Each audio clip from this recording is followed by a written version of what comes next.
The new Mahindra Scorpio N, it's been a much awaited car and now it's finally here in the metal. Well, it is a good looking car, isn't it? Well, at least I like the way it looks. But looks apart, there are far more important things to look at when it comes to the new Mahindra Scorpio N. So what we're going to do is we're going to answer 5 important questions that will help you decide on whether the new Scorpio N can be your next family car or not. So let's take a look.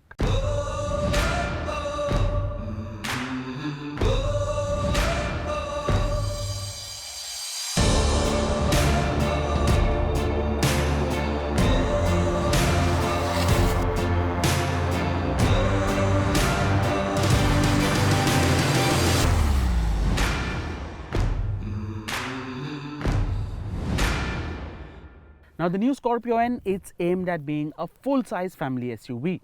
Now one of the most important aspects of being a good family car is whether or not it's easy to drive. So is it? For starters, the new Scorpio N is a big car. With a length of 4,662 mm, it's just 73 mm shorter than the Innova Crysta. But it's wider and taller than the Innova. But then it masks its dimensions pretty well, and once behind the wheel, it's not cumbersome to drive at all. And then there is the seating position. It's a typically high-perch seating position that you see in most SUVs, which means a terrific view of the road ahead. Even new drivers won't find it too difficult to judge traffic, and they won't have to strain their necks too much. Another important aspect is the steering. Now the Scorpio N steering, it's neither too light and it's neither too heavy. And it doesn't even have that free play issue that plagued the earlier Scorpio. So when you're driving around town, it's nice and light so you can maneuver through traffic. And then once you reach the highways, it's got quite a bit of heft, so you get that confidence at triple-digit speeds. And now we come to the controls. Now one of the biggest deterrent when it comes to big heavy SUVs are the heavy controls. Now we cannot comment on the manual shift action yet because we're driving an automatic and we'll be driving the manual soon. But even then, it's a sea change here when you compare to something like the XUV 500. Now everything here, from the steering, the stalks, the handbrake action, it's extremely easy to use and it shouldn't be a problem even with the fairer sex.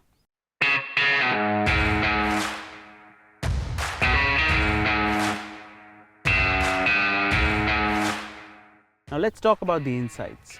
Now on the outside, the Scorpio N looks putsch, but on the inside, it needs to be pampering to cocoon the family from the elements outside.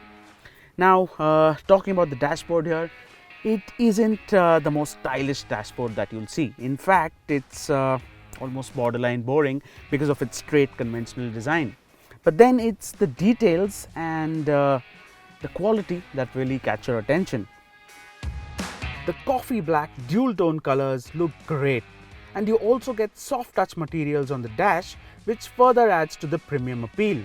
The dash also gets aluminium and piano black finish around the infotainment and aircon vents, which look and feel great. The buttons and knobs, however, feel flimsy and lack the tactile feel of the Germans. Even the seats feel fantastic and reek quality. Pampering the occupants further is a long list of equipment, which includes a wide sunroof, powered seats, wireless charging, 12-speaker Sony audio system, front camera, Apple CarPlay and Android Auto, along with built-in Alexa functionality and more. However, there are a few misses. The 8-inch infotainment screen feels small and the display is nowhere as crisp as what you see in the XUV 700. Also lacking are ventilated seats, 360-degree camera or any sort of ADAS tech.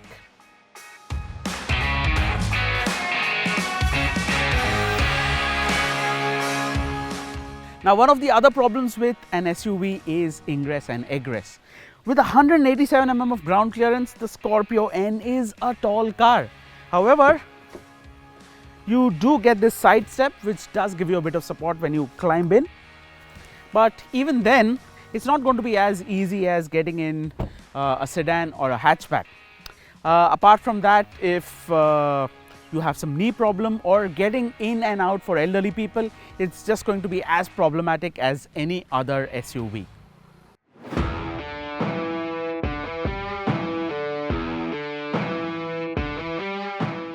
Now what we're trying to figure out here is whether or not the new Scorpio-n can seat a family of 6 comfortably. Now we already saw me sitting in the front seats, no problem there whatsoever, it's extremely comfortable. Now talking about the second row captain seats, as you can see, I've got plenty of leg room, headroom is not an issue at all, and these seats, they're quite large, they've got the right amount of padding, so they're comfortable, and long hours shouldn't be a problem at all. Alright, now let's check out the last row. Alright, now checking out the rear bench. To get there, it's just a single click operation to fold the seat. Click, fold, that's it. Then getting in isn't much of a problem.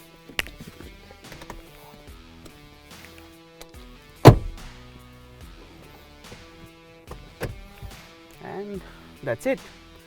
However, as you can see, it's not the most comfortable place to be.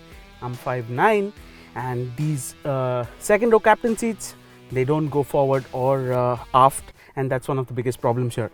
So my knees are completely stuck against them, and there's absolutely no leg room unless I spread my legs. And apart from that, since this is a ladder frame, the floor is quite high, so my legs are folded a little bit too much, and there's absolutely no under thigh support.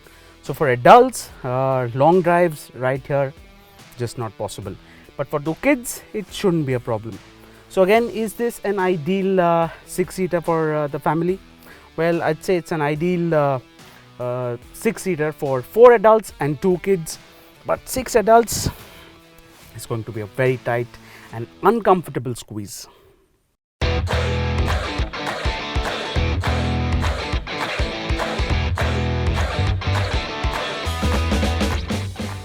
If you like to explore places with the family, then it's just better that your SUV has 4x4 capability, right? To show you what it's capable of, we are here at 19 degrees north, where we have also done the CarWale off-road day. To tackle terrain where rear-wheel drive just won't be enough, the Scorpio-n gets terrain management system. So one can choose between normal, grass or gravel or snow, mud or rut, and sand.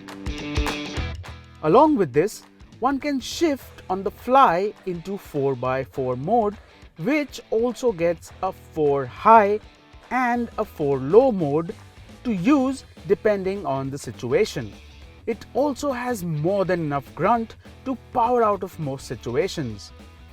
The 2-liter petrol motor makes a whopping almost 200 bhp and 380 Newton meters of torque, while the 2.2-liter diesel makes 174 bhp and a very meaty 400 Newton meters of torque.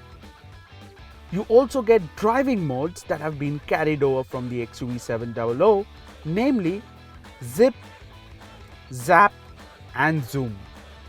Of course, the Scorpio-n is no Thar, so don't expect it to manage hardcore stuff, but it will definitely manage a lot more than the XUV700.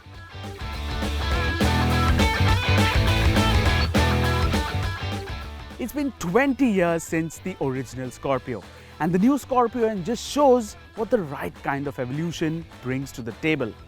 Now the Scorpio-n, it's evolved from something that was in your face, a little crude and dated, to something that's a lot more rounded, extremely refined and as high-tech as its European or Korean rivals. To make it even more difficult for the competition, Mahindra has even got the prices spot on, with the base variant starting at 11.99 lakhs and this top-of-the-line diesel 2-wheel drive variant priced at 19.48 lakhs. Prices for the 4x4 variant and the automatic variants will be announced soon. Now coming back to the question, The new Scorpio-n, it isn't perfect, but it does have all the makings of the ideal family SUV. Hope you liked the video and make sure you check out the full-blown review that's coming up real soon.